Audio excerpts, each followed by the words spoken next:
Hello, this is Angela with Parkrose Permaculture. Standing up in the front yard of my Portland, Oregon garden here. We're in Zone 8B and we are in the food forest section of my permaculture system. I have been looking for more plants that are excellent pollinator food, provide aromatic interest, and are a little bit taller that I can put in really sunny spots of my garden. Today I'm going to be adding one of those and I want to talk about it with you. This is Monarda, also called bee balm, also called bergamot, also called Oswego tea. Monarda is a genus of plants that are in the mint family, and they all have a really unique looking flower shape. They can go from pale purple to light pink to a bright scarlet to kind of a magenta color. Bee balm is, as the name would suggest, a wonderful plant for bringing in your pollinators, both honeybees and those native bees. You can tell that it's in the Lamiaceae in the mint family because it has a square stem. Monarda can get anywhere from 3 to 5 feet tall at maturity, right before it blooms. It is a perennial. You can see that it's herbaceous, and it spreads not as vigorously as some of the other folks in the mint family, but it does spread. You can see it's got little babies around the side, and you'll find that it can form a really nice patch, almost like a drift. So let's talk about what we need for Monarda to do well. We need full sun, we need well-draining soil, and we need to make sure that we have good air circulation. Those are the three things Monarda likes best. If your Monarda is not blooming, if it is struggling, you either have soil that is not well draining enough and has too much dense clay in it and too much water hanging around, or you aren't giving it enough sun. It needs at least 6 to 8 hours of sun. If you live in a really hot climate, you're going to want to give it a little bit of afternoon shade. But for me here in 8B in the Pacific Northwest, it needs full sun or it won't flower. I have some patches of native Monarda in other parts of my garden. This one I got at a plant sale. It's called Panorama Mix. My neighbor was helping support a friend's plant sale and clued me into it, so I went down and picked up some plants from him, including this bee balm.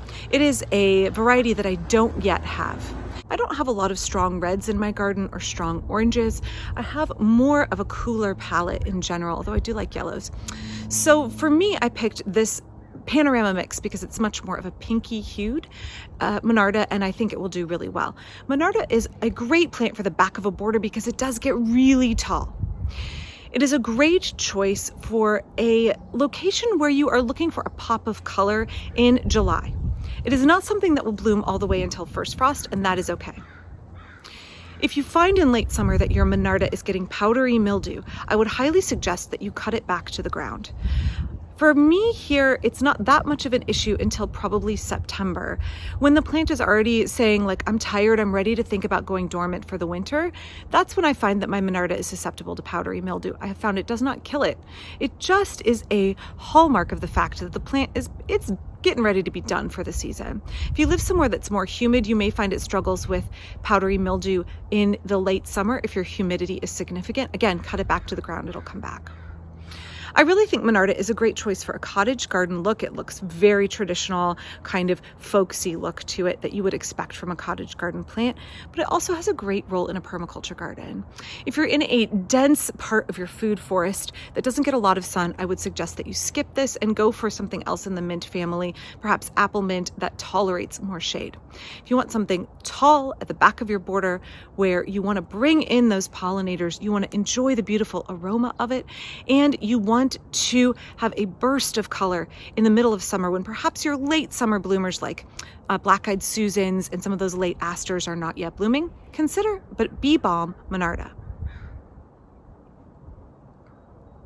Okay, so we're looking at potential places where I could put in a patch of Monarda. Look at this comfrey right here.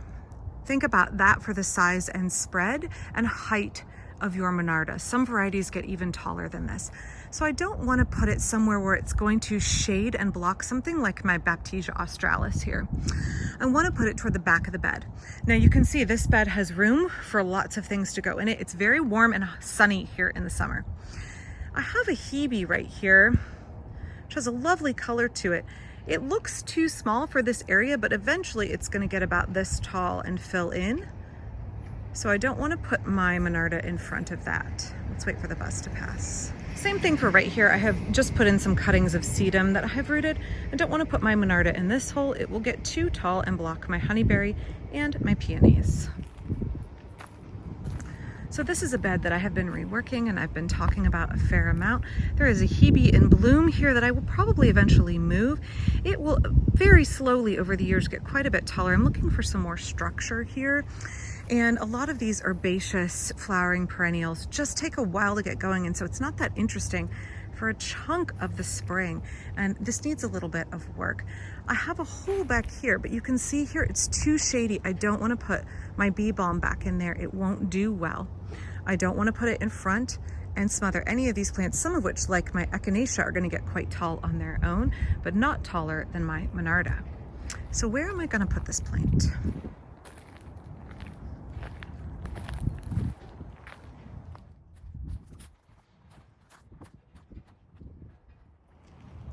So I think ultimately I'm going to put a patch of it right here. I'm going to move this little geranium cutting, which is too short for this area. Ignore the volunteer potatoes.